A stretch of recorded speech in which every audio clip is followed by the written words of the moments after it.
50।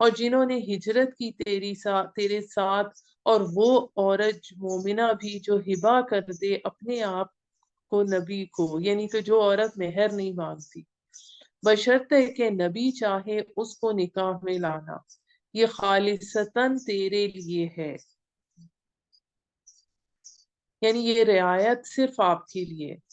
سب مسلمانوں سے الگ، البتہ ہمیں معلوم ہے جو فرض کیا ہے ہم نے ان پر بیویوں کے بارے میں اور ان کی لونڈیوں کے بارے میں، تاکہ نہ رہے تجھ پر کوئی تنگی، اور ہے اللہ بڑا بخشنے والا نہایت رحم کرنے والا۔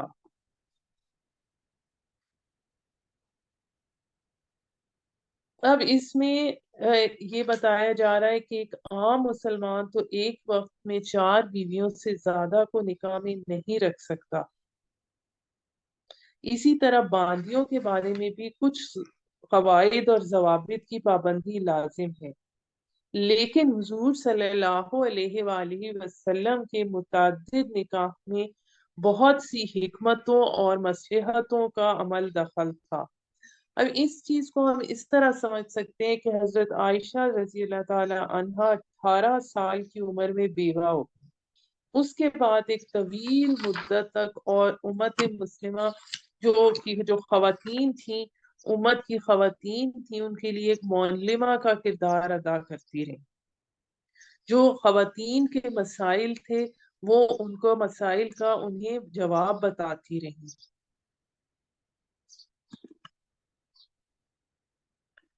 پھر اگلی آیت میں آتا ہے، الگ رکھ جسے تو چاہے ان بیویوں میں سے، اور رکھ اپنے پاس جس کو تو چاہے، اور جسے بلانا چاہے ان میں سے جنہیں الگ رکھا تھا تو نے، تو نہیں گناہ تجھ پر، یہ اس لیے کہ ٹھنڈی رہیں ان کی آنکھیں، اور نہ وہ غمگین ہو، اور راضی رہیں اس پر جو تو دے انہیں سب کو، اور اللہ جانتا ہے جو کچھ تمہارے دلوں میں ہے، اور اللہ ہے جاننے والا بڑا بردبار۔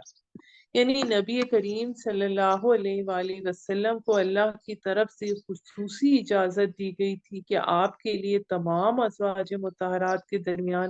مساوات کا برتاؤ اور برابری کا سلوک کرنا ضروری نہیں تھا۔ آپ چاہیں تو کسی زوجہ کے پاس زیادہ دیر ٹھہریں، اور چاہیں تو کسی کو کم وقت دیں، اس کے باوجود آپ ان کے ساتھ انصاف فرماتے تھے۔ مدینہ میں ہوتے تو نماز عصر کے بعد باری باری سب ازواج مطہرات کے ہاں تشریف لے کے جاتے، اس دوران وقت کی تقسیم میں مساوات کا خیال رکھتے، ہر معاملے میں بہت عدل کا خیال رکھتے، اور اس کے باوجود آپ فرمایا کرتے تھے، اے اللہ جو چیزیں میرے اختیار میں ہیں ان میں تو میں نے برابر تقسیم کر دی ہیں، لیکن جو میرے اختیار میں نہیں بلکہ تیرے اختیار میں ہے ان کے بارے میں مجھے ملامت نہ کرنا۔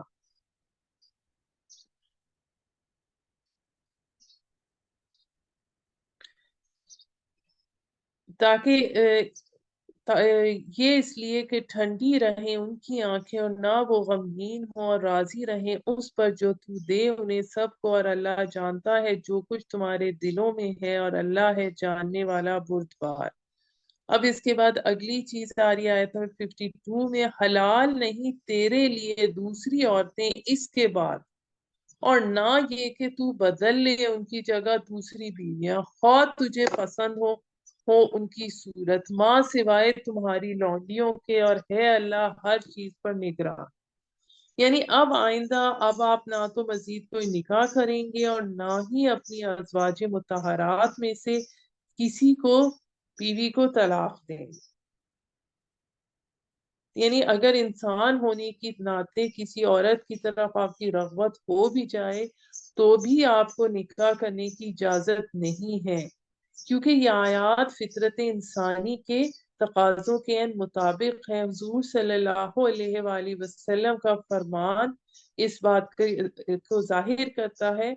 مجھے تمہاری دنیا میں سے 2 ہی چیزیں پسند ہیں، عورتیں اور خوشبو، البتہ میری آنکھوں کی ٹھنڈک نماز میں رکھی گئی ہے۔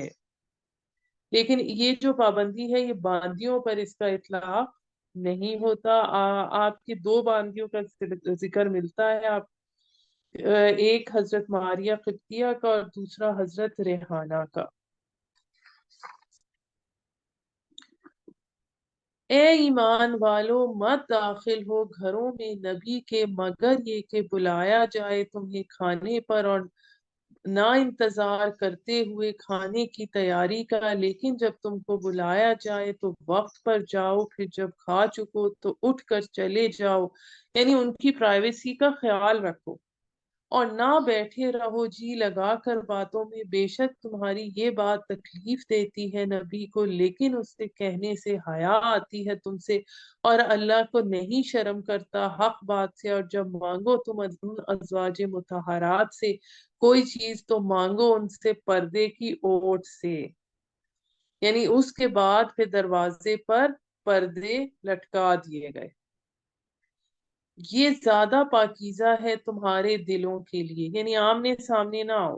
اور ان کے دلوں کے لیے، اور نہیں جائز تمہارے لیے کہ تکلیف پہنچاؤ تم اللہ کے رسول کو، اور نہ یہ کہ نکاح کرو تم اس کی بیویوں سے اس کے بعد کبھی بھی، بے شک تمہاری یہ بات اللہ کے نزدیک بڑی ہے۔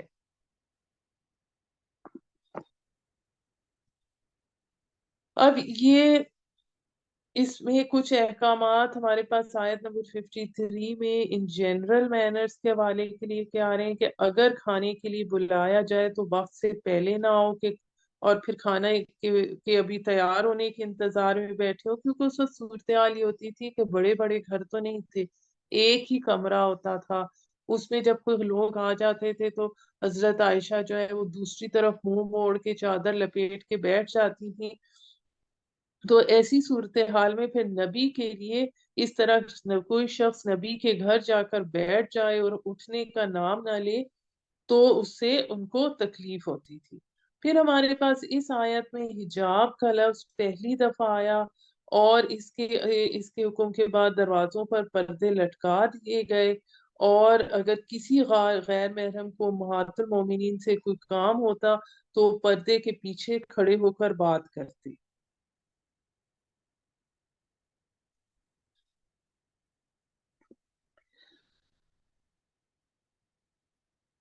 پھر اس کے بعد اس کی یہ ساری بات، یہ سب کا مقصد یہ تھا کہ عام لوگوں کے لیے مثال ہو جائے۔ پھر اس میں ایک آیت میں ایک اور جو پوائنٹ آ رہا ہے وہ یہ ہے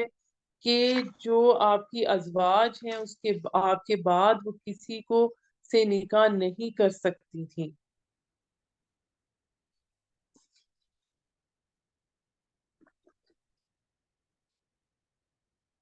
اگر ظاہر کرو تو اس کا مقصد یہ تھا کہ کوئی سکینڈل نہ پھیلے، اگر ظاہر کرو تم کسی چیز کو یا مخفی رکھو اسے تو بے شک اللہ ہی ہے ہر چیز کا علم رکھنے والا۔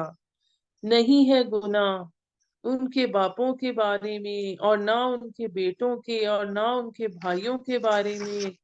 اور نہ ان کے بھتیجوں کے بارے میں، اور نہ ان کے بھانجوں کے بارے میں، اور نہ اپنی عورتوں کے بارے میں، نہ اپنی باندیوں کے بارے میں، اور اللہ سے ڈرتی رہو، بے شک اللہ ہے ہر چیز پر حاضر اور ناظر گواہ، یعنی اب یہ بتایا گیا ہے گھر میں جو لوگ داخل ہو سکتے ہیں، زنانے میں کون جا سکتا ہے۔ بے شک اللہ اور اس کے فرشتے رحمت بھیجتے ہیں نبی پر، اے نبی ایمان والو تم بھی رحمت بھیجو اس پر اور سلام بھیجو۔ اس سے یہ پتہ چلتا ہے کہ درود بھیجنا واجب ہے، سب سے بہتر درود درود ابراہیمی ہے جو مسلمان نماز میں تشہد کے بعد پڑھتے ہیں۔ بے شک جو لوگ تکلیف پہنچاتے ہیں، اب یہاں منافقین کا ذکر آ رہا ہے، اللہ اور اس کے رسول کو لعنت کی ہے ان پر اللہ نے دنیا میں اور آخرت میں، اور تیار کر رکھا ہے ان کے لیے عذاب رسوائی والا۔ اور جو لوگ تکلیف پہنچاتے ہیں مومن مردوں اور مومن عورتوں کو بغیر اس کے کہ انہوں نے کچھ قصور کیا ہو، تو انہوں نے بوجھ اٹھایا بہتان کا اور گناہ سری۔ اب یہ جو اس میں جو بہتان لگانے کی، الزام لگانے کی سزا ہے، اس کی حد ہم جو پڑھ چکے ہیں سورہ نور اس میں آ چکی ہے 80 کوڑے کی۔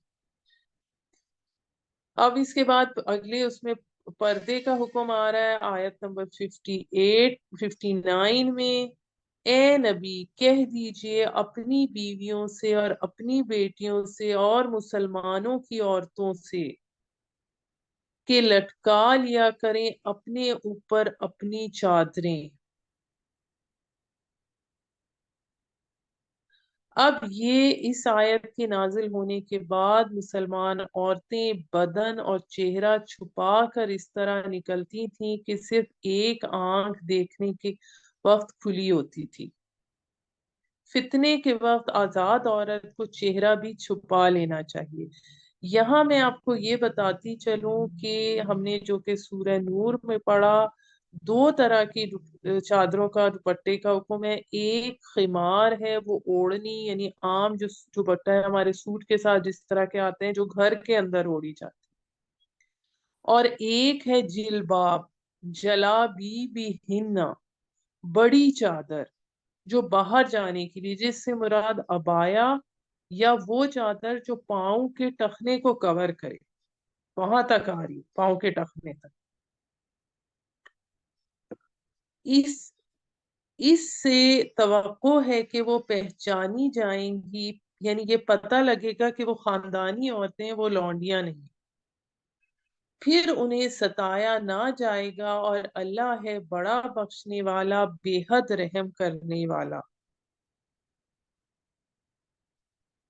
اب اس وقت کا دور یہ تھا کہ جتنی شریف عورت ہوتی تھی اپنے آپ کو اتنا زیادہ وہ کور کرتی تھی، اور جو باندیاں ہوتی تھی وہ نہیں اس کور کرتی تھی۔ البتہ اگر حرکتوں سے باز نہ آئے منافق اور وہ لوگ جن کے دلوں میں کفر کا روگ ہے اور افواہیں پھیلانے والے، مدینہ میں تو ہم مسلط کر دیں گے تجھے ان پر، پھر نہ رہنے پائیں گے تیرے ساتھ اس شہر میں مگر تھوڑے دن، پھٹکارے ہوئے جہاں پائے گے پکڑے جائیں گے اور قتل کیے جائیں گے بے دریغ۔ یہی رہا ہے، طریقہ رہا ہے اللہ کا ان کے بارے میں جو ہو گزرے ہیں ان سے پہلے، اور ہرگز نہ تو پائے گا اللہ کے طریقے میں کوئی تبدیلی۔ پوچھتے ہیں تجھ سے لوگ قیامت کے بارے میں، کہہ دیجئے بس اس کا علم تو اللہ ہی کے پاس ہے، اور تجھے کیا خبر شاید کہ قیامت قریب ہو۔ حدیث میں آتا ہے کہ نبی کریم صلی اللہ علیہ وآلہ وسلم نے شہادت کی اور بیچ کی انگلی اٹھا کر فرمایا، میں اور قیامت ان دو انگلیوں کی طرح ہیں، گویا میں قیامت سے بس اتنا پہلے آ گیا ہوں، قیامت بہت قریب لگی چلی آ رہی ہے۔ بے شک اللہ نے لعنت کی ہے کافروں پر اور تیار کر رکھی ہے ان کے لیے دہکتی آگ، رہیں گے وہ اس میں ہمیشہ، نہ پائیں گے کوئی حمایتی اور نہ کوئی مددگار، جس دن الٹ پلٹ جائیں گے ان کے چہرے آگ میں۔ کہیں گے اے کاش ہم اطاعت کرتے اللہ کی اور اطاعت کرتے ہم رسول کی، اور کہیں گے اے ہمارے رب بے شک ہم نے اطاعت کی اپنے سرداروں کی اور اپنے بڑوں کی، بس بھٹکا دیا انہوں نے ہمیں سیدھی راہ سے، اے ہمارے رب دے انہیں دگنا گناہ اور دگنا عذاب، اور لعنت کر ان پر لعنت بہت بڑی۔ آیت نمبر 69 سورہ احزاب۔ اے ایمان والو نہ بنو ان جیسے جنہوں نے ایذا دی موسیٰ کو، پھر پاک کر دیا اللہ نے ان کی لگائی تہمتوں سے، اور وہ تھا اللہ کے ہاں باعزت۔ اب اس کے بارے میں ایذا کے حوالے سے مختلف رائے آتی ہیں۔ ایک تو رائے آتی ہے کہ جو پوری قوم نے جنگ کرنے سے انکار کر دیا تھا، اور ایک یہ بھی آتی ہے کہ حضرت موسیٰ کے جسم پر عیب لگا دیا تھا کہ ان کے جسم پر کوئی عیب ہے۔ اے ایمان والو اللہ سے ڈرو اور کہو بات درست۔ اب یہاں پر ہمارے پاس یہ جو آیتیں آ رہی ہیں 70 اور 71، یہ دونوں حضور صلی اللہ علیہ وآلہ وسلم نے خطبہ نکاح میں شامل کی تھی، اور اس کے علاوہ جو خطبہ نکاح میں ہے وہ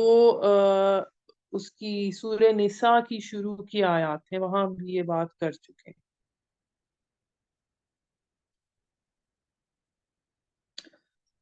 سورہ نساء کی آیات اور سورہ آل عمران کی آیت نمبر 102، یعنی پھر سے میں ریپیٹ کرتی ہوں، خطبہ نکاح میں جو آپ تلاوت کرتے تھے یہ سورہ احزاب کی آیت نمبر 71، سورہ نساء کی پہلی آیت اور سورہ آل عمران کی آیت نمبر 102، اور ان 4 آیات کا جو لب لباب ہے وہ تقویٰ ہے۔ اے ایمان والو، اللہ سے ڈرو اور کہو درست بات، درست کر دے گا وہ تمہارے اعمال اور بخش دے گا تمہارے گناہ، اور جس نے اطاعت کی اللہ اور اس کے رسول کی تو بے شک اس نے بڑی کامیابی حاصل کی۔ اب اس کے بعد جو ہمارے پاس آیت آ رہی ہے، بلا شبہ ہم نے پیش کی امانت آسمانوں کو اور زمین کو، اور پہاڑوں کو تو انکار کر دیا انہوں نے اس کو اٹھانے سے اور ڈر گئے۔ اب اس میں امانت کیا ہے، اس کے بارے میں مختلف رائے ہیں۔ ایک رائے یہ ہے کہ امانت روح ہے، اور ایک یہ کہ وہ امانت اللہ کے احکام اور فرائض ہیں، اور ڈر گئے اس کو اٹھانے سے، اور اٹھا لیا اس کو انسان نے، بے شک وہ تھا بڑا ظالم اور جاہل۔ یعنی ان سب نے، آسمانوں، پہاڑوں، زمین نے تو اپنا عز ظاہر کیا، مگر انسان نے کہا میں اٹھا لوں گا۔ نادانی سے اس نے اٹھا تو لیا، لیکن اٹھاتے ہی اللہ کے احکام کی خلاف ورزی کرنے لگا اور اللہ کی طرف سے مورد عتاب ٹھہرا،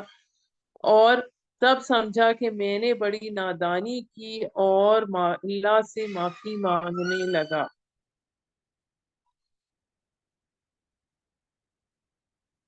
یعنی یہ وہی چیز ہے کہ عالم امر کی شے کو عالم خلق میں رکھا گیا۔ آیت نمبر 73، تاکہ عذاب دے اللہ منافق مردوں اور منافق عورتوں کو، اور مشرک مردوں اور مشرک عورتوں کو۔ اب جنہوں نے اپنی اس حکم کی یا اس روح کی جو امانت انہیں دی گئی تھی حفاظت نہیں کی، تو پھر ان میں جو انسان کا حیوانی وجود تھا وہ ظاہر ہوا، اور پھر اس کے حوالے سے ہے کہ تاکہ اللہ عذاب دے منافق مردوں اور منافق عورتوں کو، اور مشرک مردوں اور مشرک عورتوں، اور جنہوں نے امانت کا حق ادا کیا تو ان کے لیے آتا ہے اور معاف کر دے اللہ مومن مردوں اور مومن عورتوں کو، اور اللہ ہے بڑا بخشنے والا نہایت رحم کرنے والا۔ اس کے بعد ہماری آ رہی ہے سورہ سبا، اور اس کے حوالے سے میں آپ کو بتاتی چلوں کہ اس کا سورہ فاطر کے ساتھ جوڑا ہے، اور ان دونوں کا آغاز الحمدللہ سے ہوتا ہے۔ یہ بات ہم پہلے بھی کر چکے ہیں کہ قرآن کے آغاز میں سورہ فاتحہ الحمدللہ سے شروع ہوتی ہے، اس کے بعد 7-8 پاروں کے فرق سے صورت الحمدللہ سے شروع ہوتی ہیں۔ 7ویں پارے میں سورہ انعام کا آغاز اس سے ہوتا ہے، پھر 15ویں پارے میں سورہ کہف کا آغاز اس سے ہوتا ہے، اور پھر 22ویں پارے میں یہاں سورہ سبا اور سورہ فاتر دونوں الحمدللہ سے آتی ہیں، اور یہ کلمہ ہم سے شروع ہونے والی یہ آخری صورتیں ہیں۔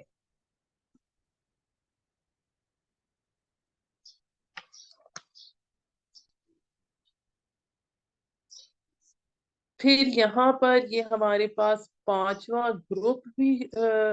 شروع ہو رہا ہے، جس میں 13 مکی اور 3 مدنی صورتیں ہیں۔ بسم اللہ الرحمن الرحیم،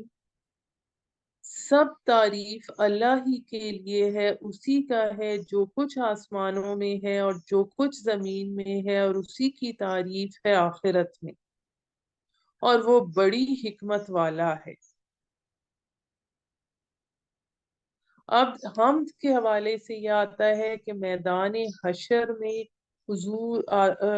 نبی کریم صلی اللہ علیہ وآلہ وسلم نے فرمایا کہ